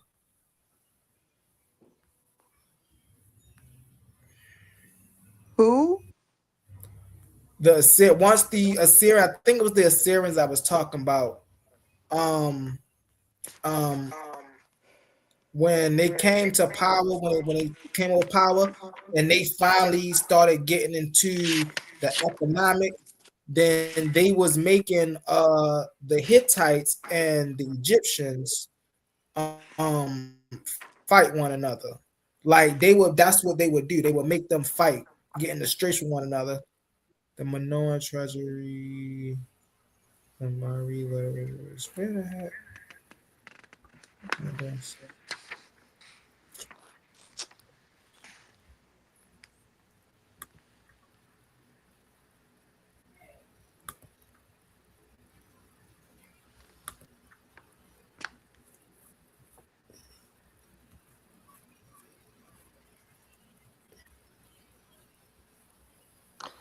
Okay. Looking for little bondage.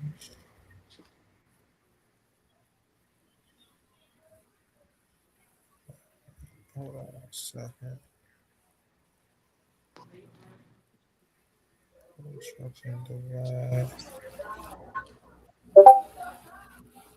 So you said that the Hittites were being made to fight against the Egyptians? I believe I'm trying to get it right now. It probably wasn't the Hittites. All right, the club of the big powers, the Mycenaean, the Greeks, the Midrash. Interesting. All right. All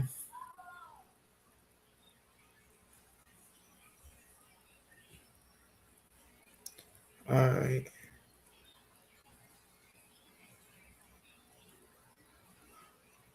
Okay, so the Mitanni people, the Haranian people. I'm sorry, it wasn't the Assyrians. It was the Haranian people, the Haranian speaking people, from Upper Mesopotamia, right? This was another small group, one of them small groups. When they finally came up, they were playing off Egypt and the Hittites. They were playing off Egypt and the Hittites.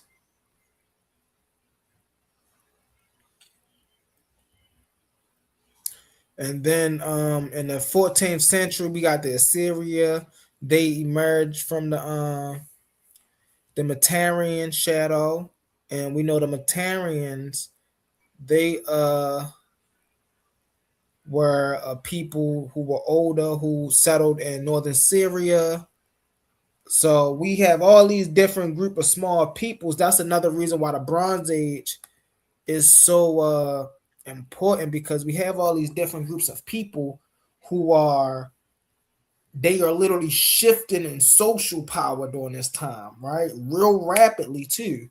And it's all due to who's your ally and who's your enemy. So that was a great question, Sister. That was a great question, Sister Samara, because there was a certain time where they had the elite powers, and the elite powers relied on one another. They relied on their resources. They relied on their trade networks. You know what I'm saying? And the smaller powers realized that I can't become a player in this game unless one of these superpowers fall. So we gotta put these two superpowers against each other so we can take the place of whoever fall. You see what I'm saying?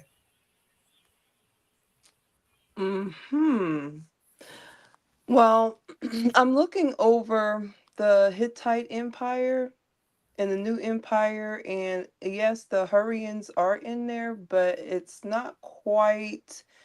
Let's see, by 1200 BC, that's the end of the Bronze Age, though. But the Hittite Empire as a Near Eastern power state had disappeared from history. And that's because as a new empire, let's see, under Suppululumus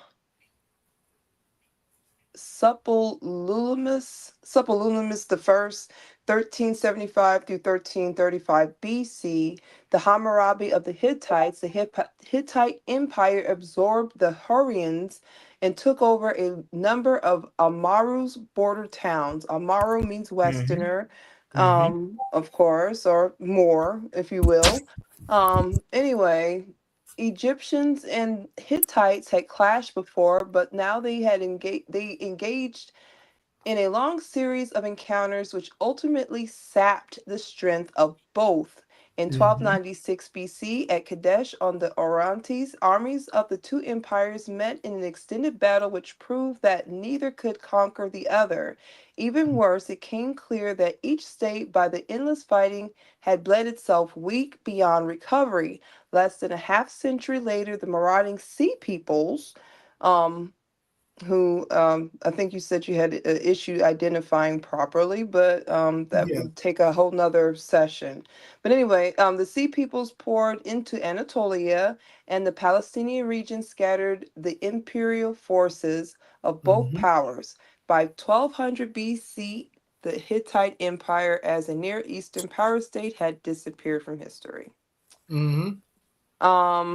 Despite their control of a substantial portion of Asia Minor for nearly a millennium, the Hittites never succeeded in creating a civilization after the manner of the Egyptians and Mesopotamians. Yep. So the And Egyptians, okay.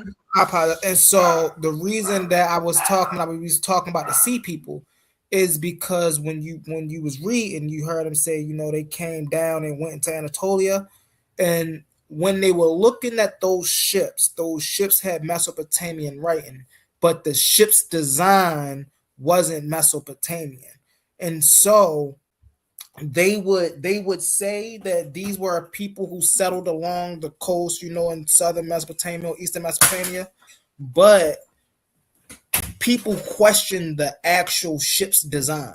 You know what I'm saying? That's why I say it's questionable when people try to pinpoint who the Sea People are, because in large groups we could say, okay, it was Mesopotamia. You see what I'm saying?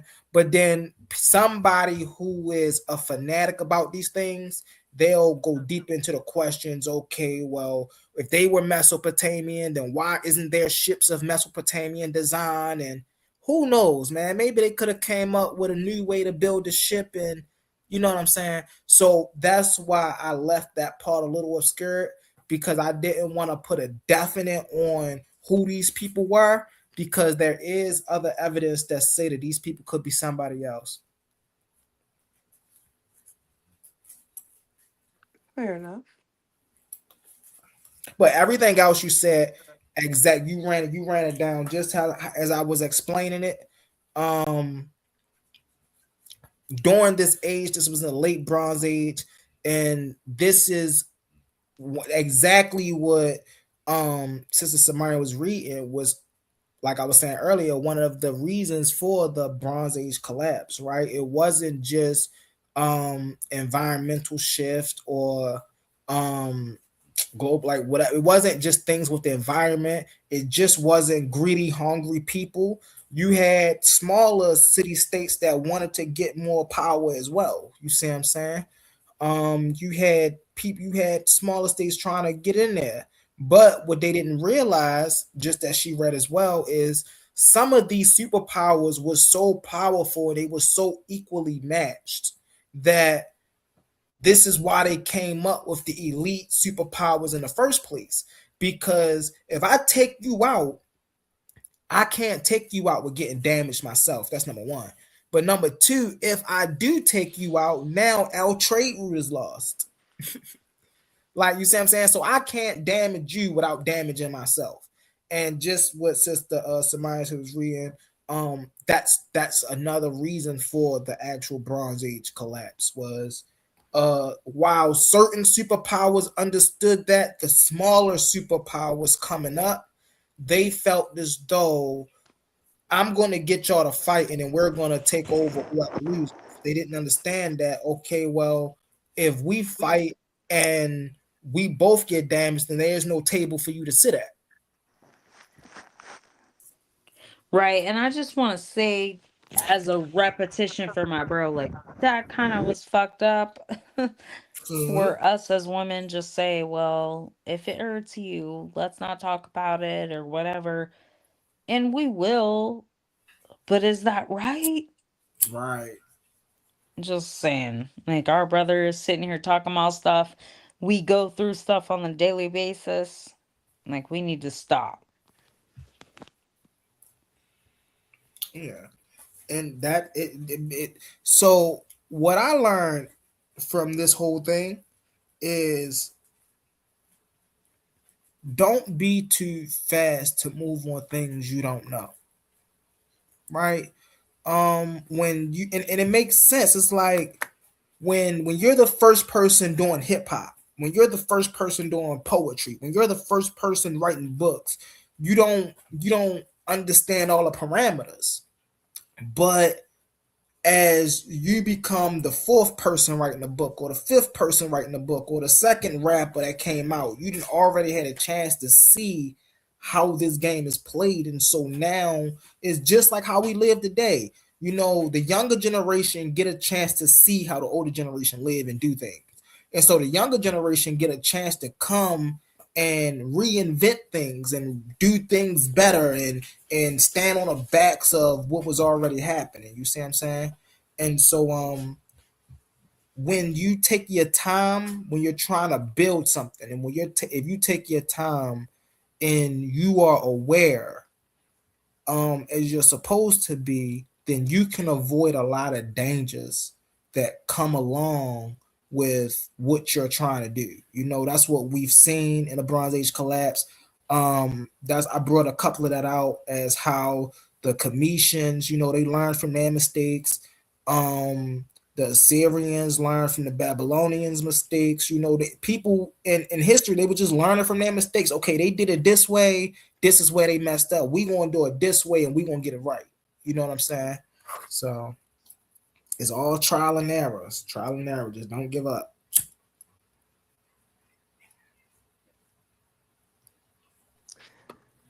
So how would you compare the collapse of the Bronze Age to the current age of the mixture of clay and iron, I think it is?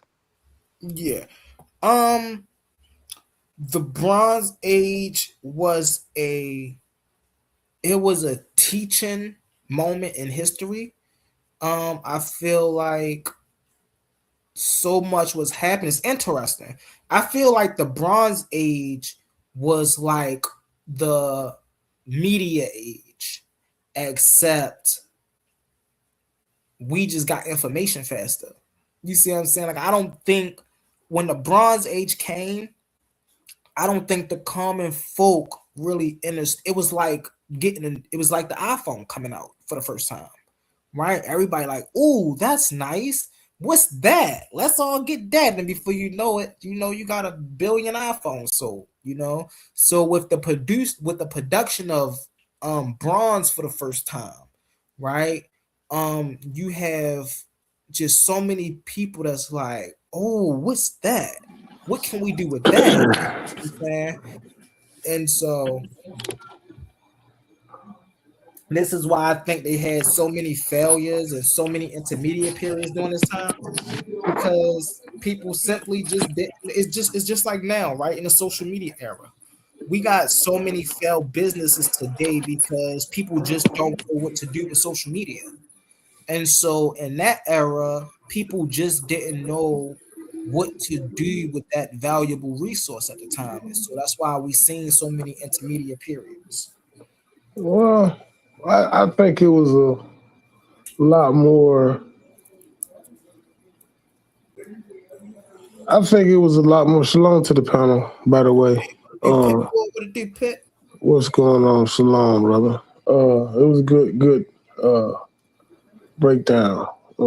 Not too much pushback, but a little bit. It's always gonna be that little bit. But as far as like a lot of the causes, I think you did go over. But I think when we look really closely at the collapse, it was a time where people were fighting, like you were explaining, for position and power, but not so much in the sense of conquering.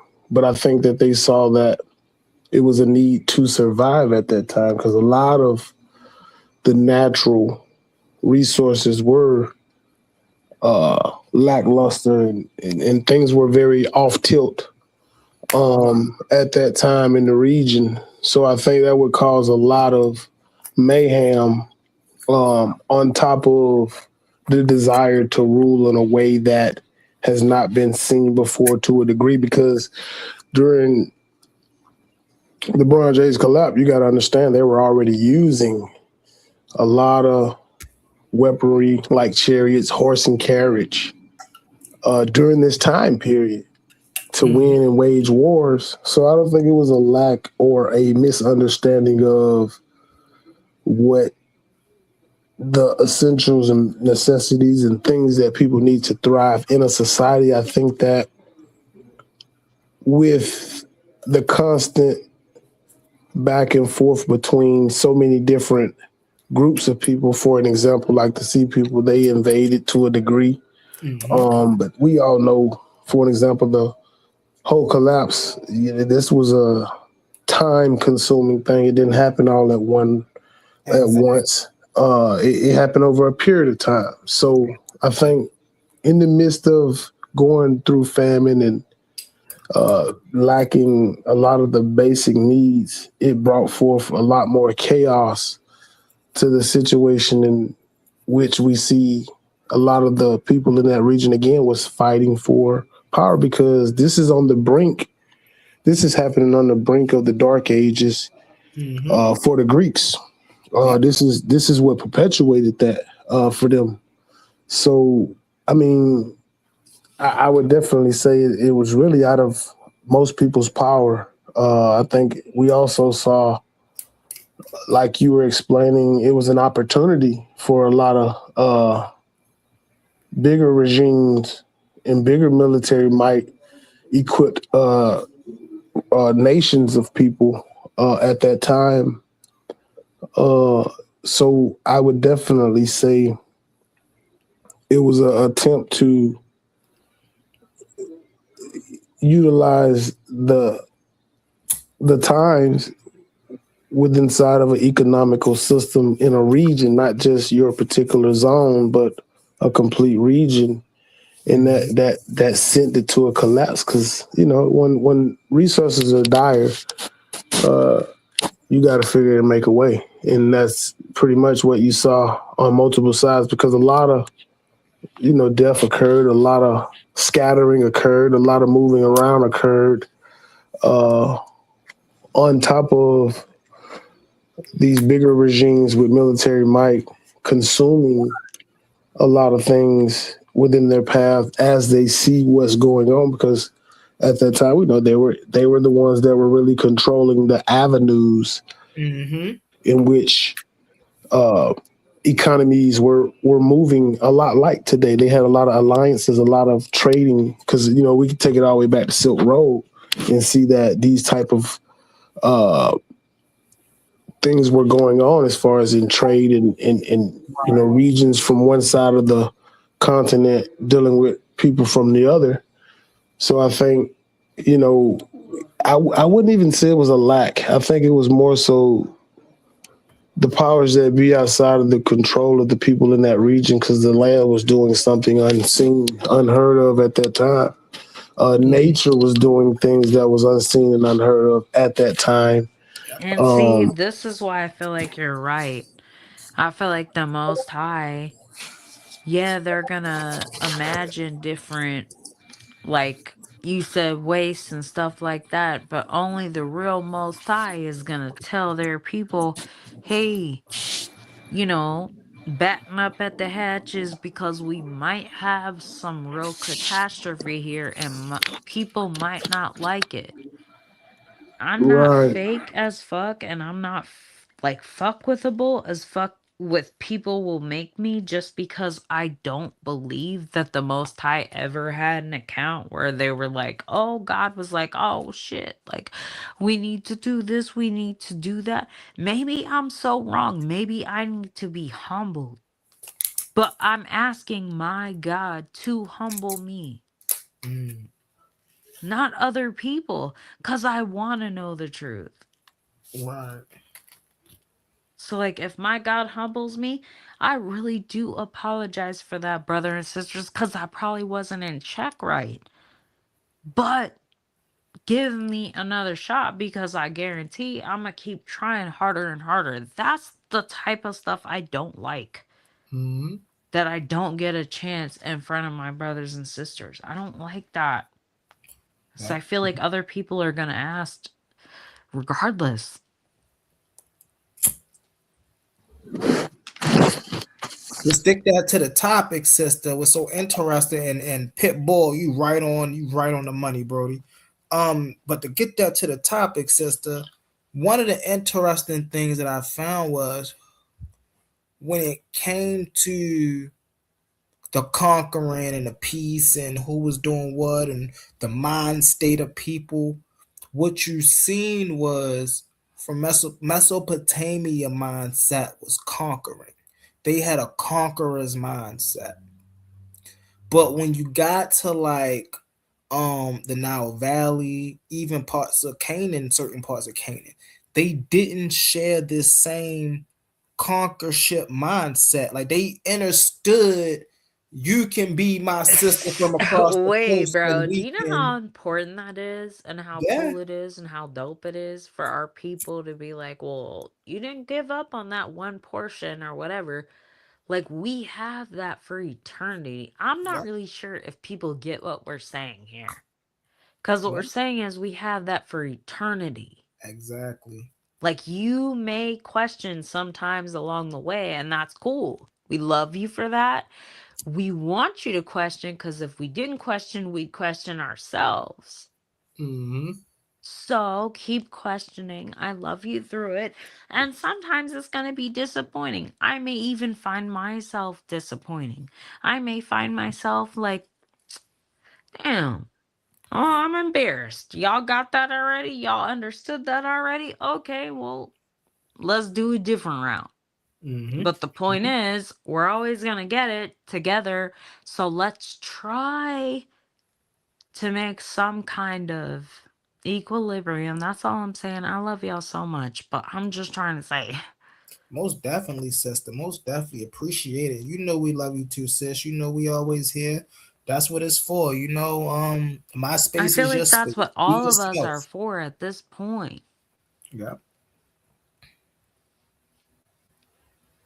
Nick, if you need to make it up, tell me on the back end so that on Front Street we can make a look a good. Like, I know that is fucked up because none of us should be doing that. But I'm saying I'm open to availability to my brothers and sisters that we probably do think we would align, but it's just not that right moment. In this moment, I'm looking for y'all to represent what you represent and me to be like, dang, I'm so proud of them. I love it so much and I'm going to support it. That's where I'm at this moment. I'm not at the moment where I'm just like, well, tell you what you want to hear, tell you Yeah, are blue in the face. I'm sorry, I'm just not where. So if you're looking for a woman like that, we are not get along. What I'm saying is the people that have gotten along, I am very much in admiration for them, and I'm loving it, and I'm very grateful that I could have been anywhere near it. And I'm so proud of y'all, and I love you so much. Yes, man. Look, this is what it's all about, sis. This right here is what it's all about, right? We show up to the table with our own beliefs, with our own thoughts. You know, we are all philosophers in our own way. We are trying to figure it the freak out. You feel me? Right? And so the best thing we can do at the end of the day is sit with each other and come to the table and say, well, look, sister, this is what I found out today. What you think about that? Right. Look, brother, this is what I found out Sometimes, today. no What you think shade, about that? bro. You That know what I'm is my saying? secret weapon. Is that I'm Mm-hmm. like, look, that's what I came up with today. I don't have nothing else. But sis, if you got stuff, please. Because to me, this day sucks. And to Right. me, like, it is kind of a nice and a privilege for us to be like, hey, sis, this is. Yeah. Because it is. Like, not all of us have that. But it is very grateful when we do.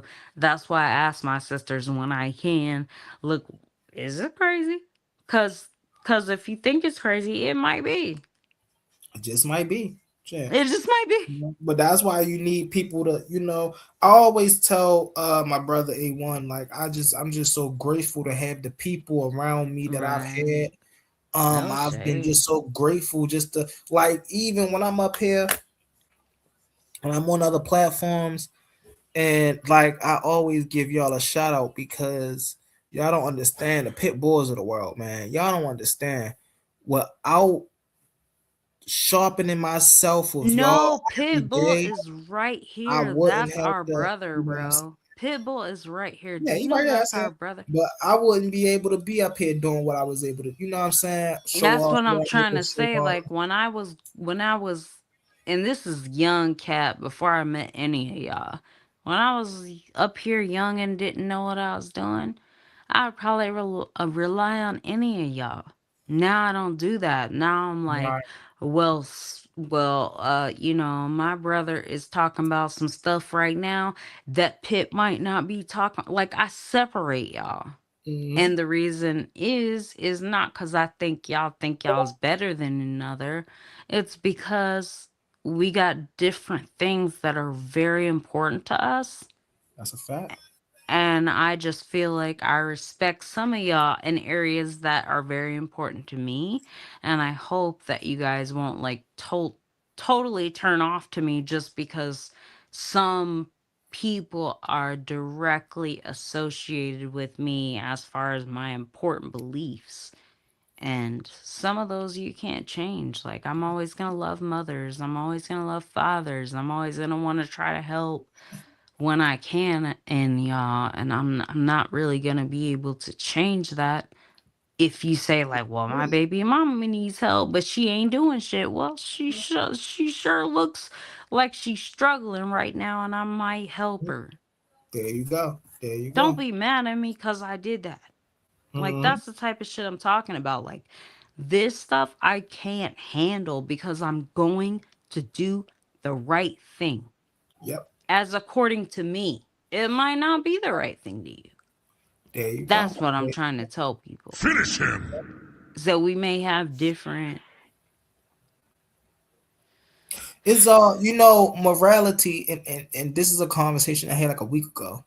Morality is subjective, right? I could be sitting. One thing Baltimore taught me: mind your own business. No shade. You could be sitting People on don't the get while I was listen, watch this. Grew Listen up to the this. way I grew up, Yeah, you would shut the fuck up too. watch This this. ain't nothing. I don't hate you. Yep, yep. But watch this, sis. You could be sitting on a bus and a man and his woman could be getting into it. Now you could be a man who, I don't allow disrespect around women. You feel me? You ain't about to disrespect a woman in front of me. And they getting into it, he getting all loud, he get to choking her up, he get to putting his hands on her. Here you go, stand up, being a stand-up dude. Hey, yo, chill, man, get off the sister like that. They both turn around and bank the crap out you. You sit here like, yo, I'm trying to help. I'm trying to No, help but you bro, out, I feel sis. like we all learn that when trying to Yeah, stand up for mind your own anybody. business. Like anybody. Like I used to be so lightweight like that, but like this ain't a game. People are living their lives out here. Yeah, And you can't just be like, well, my little opinion is this.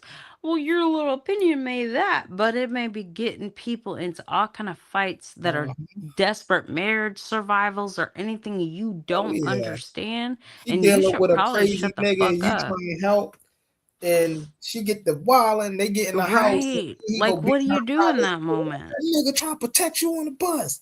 Right. I'm trying to save Shorty. I just gotta beat up even worse. Like, so we gotta, what's right for us is not always what's right for the situation. This is why assessment is always important. Read the room is a thing. It's We a say that huge on our thing, planet bro. all the time. Read the room. Reading situations is a thing. You see what I'm saying? Right. What's up, Pitt? No, that's a huge thing. And I appreciate Pitt even saying, like, I didn't necessarily know that was the kind of environment you were going to be in before I said something. I said something when I said something. That's how I feel too. I feel like, well, if I would Sister have known. Fawn. Is that Sister Fawn on the panel? Shout out to my sister Fawn.